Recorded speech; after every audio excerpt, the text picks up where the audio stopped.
Hey guys, Joe here doing a Sunday video. Yeah, I know, it's a little bit odd. First off, computer's done, so yeah, I need to do that video. I know I mentioned it in the revolver video, but yeah, that'll be coming. But today I want to talk about something because I was watching on the internets. I almost said interwebs and internets at the same time, so we're going to go with the interwebs. I was watching videos of people having their first experience at the range, and I'm pretty much a noob. Don't get that twisted. Just because I have access to a lot of firearms doesn't mean that I've been playing with firearms my whole life, unlike people that grew up on farms and all that stuff. No, I didn't get into firearms until the end of 2017, actually. So it's only been about 3 years, and I've only been to the range probably less than 40 times, and I've owned probably 50, 60 guns. But again, I'm not a professional. I'm not Paul Harrell. I'm not Such 00, I'm not Hickok 45, I'm not any of these people with that kind of track record. So please take what I tell you with a grain of salt. But I want to share with you a few things that I noticed. And one of the big things is trigger discipline and firearm safety, directional safety, all that stuff. And I figure since I have almost 100 firearm videos on the channel now, I should do an educational video on what I've learned, I've been taught, and things that you could take just in case you aren't watching somebody else's video. The more videos that are out there on safety, the better. So first off, I'm borrowing a gun from Liberty Arms. I'm thinking about buying it. So if you can hit them up, Liberty Arms, Google it down below here. That would be awesome. And tell them I sent you, and they'll hook you up if you live in Virginia and you need your concealed carry class. He teaches that, so maybe consider that as well. Anywho, Matt, who owns Liberty Arms, trained me for my concealed carry, took me out shooting, taught me a lot of handgun etiquette, muzzle down, leave the slide open, which is a big one. When you're done shooting, if you have a gun where the slide lock's open, the magazine's out of this one right now, so I locked it open manually, and it is clear, you can clearly see, nothing in it, that you should leave the slide open.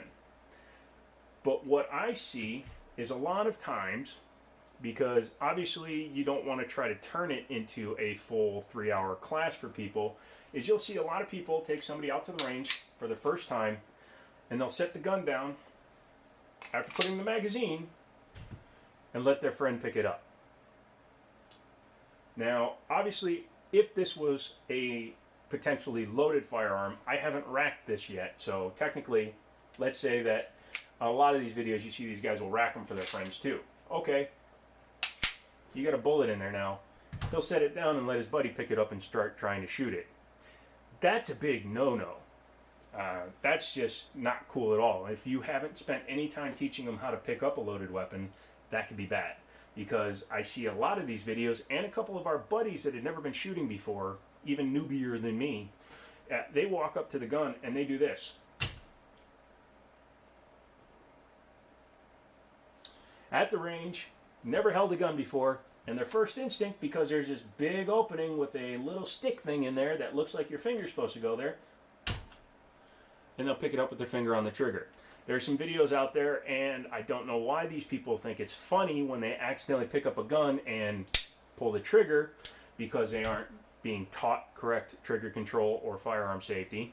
That is how you get negligent discharges. Accidental discharge is if, say, you rack the gun, and when you release the slide, let's say the slide was, a gun that was full, and the gun goes off, even though my finger's not on the trigger, that's an accidental discharge. A negligent discharge is when some dum-dum picks it up, puts his finger on the trigger, and pulls it.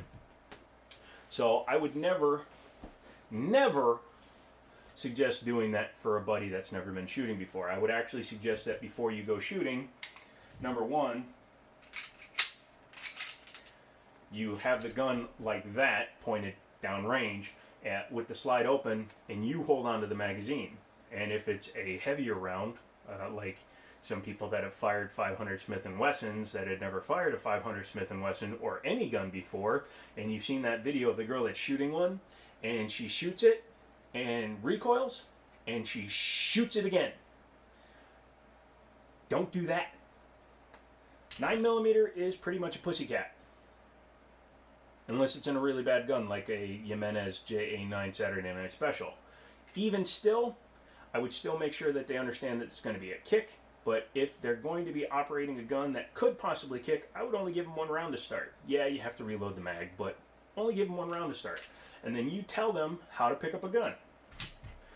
When you pick up the firearm, put your finger over here, then put your fingers down there.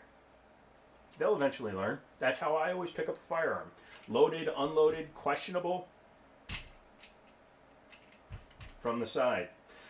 Another tip is you tell them that when the slide locks back, number 1, take your finger out and set the gun down with the slide open. That way I can walk up and say, yep, nothing there, nothing there. Safe for me to pick up. And I know I can load the firearm as long as I'm the one using it. Now, one way, if you're going to be a longer time shooter, that you can practice at is when you're at home, slide open, slide closed, doesn't matter. If you're at home and you've properly cleared the firearm, that's fine. Go ahead and do that, because this is more for you just got home and you're putting your firearm down, or you're setting it on your nightstand, what have you. Just practice doing this. People think that dry firing is the number 1 important thing. Dry firing is very important to learn where your trigger breaks, but it is not the end all be all. You also need to learn proper firearm control. So yes, set it down, pick it up, set it down, pick it up, set it down, pick it up, set it down, pick it up, and practice keeping that finger so that it looks like you don't have it. Sounds dumb, sounds simple, doesn't it?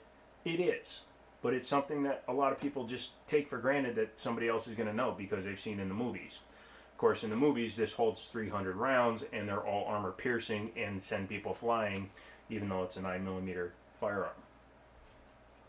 This one has an RMR cutout. Even so, it's of a small enough size to be appendix carryable.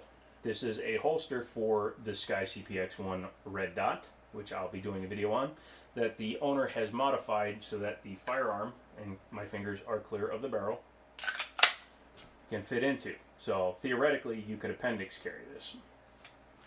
What I would suggest is getting a manual safety, especially if it's your first carry, because there's a very important reason, and I'm going to show you in just a second.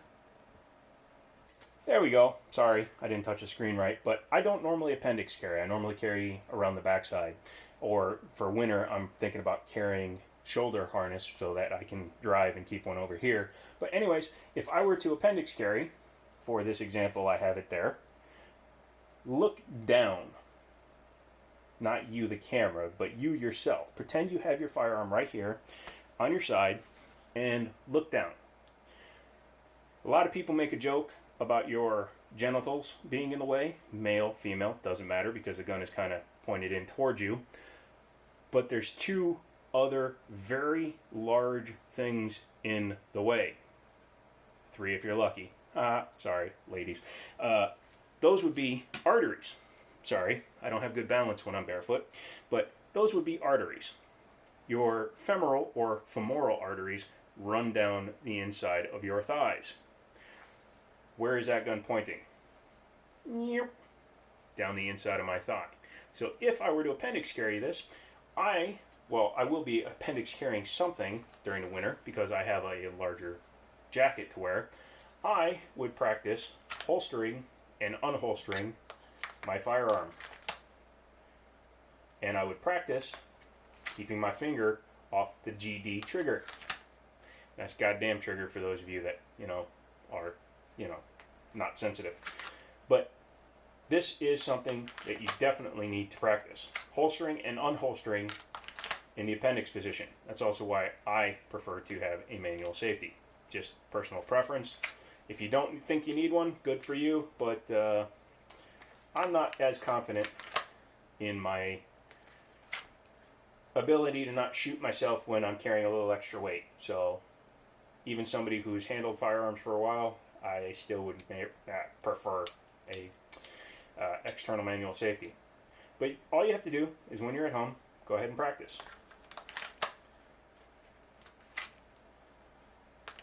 Because there's a lot of videos of guys going, oh, they're doing their practice draw. And Tex Avery, that's not the name. Tex, the one dude who's shown pulling, and he goes right to his trigger and shoots himself in the leg. He shot himself in the outside of the leg, but he still shot himself.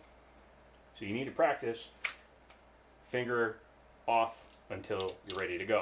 Obviously the safety's on. I've showed you this gun is clear. And FYI, it has a broken firing pin, so even if it was loaded, this particular one would not go off. I'm waiting for the part so that I can take this one to the range and see if I feel like buying it. I've owned this guy before. They're basically revolvers in an autoloader form. So anyway, just do that. And it's what I will do. I will practice doing that over and over and over until my brain knows where the holster is and where I can grab it to safely retrieve it. Okay? Pretty simple. I can't touch the screen in the right place, so still pointing away from myself even though it's got a broken firing pin. Take the holster off, and we are going to sit down. Still pointing away. What was the point of this video? Well, obviously to show you a few things you can practice to learn better firearm control, show you some things that I do, and to show you that your comments, while they are appreciated, I used to be snarkier when I responded, I've kind of gotten over that, are unfounded. Because firearm safety is something I take very seriously because, number one, I don't want to shoot myself. Number two, I don't want to shoot a friend. Number three, I like guns and I want to keep having them. So, safety first, fun second, cleaning third, everything else fourth.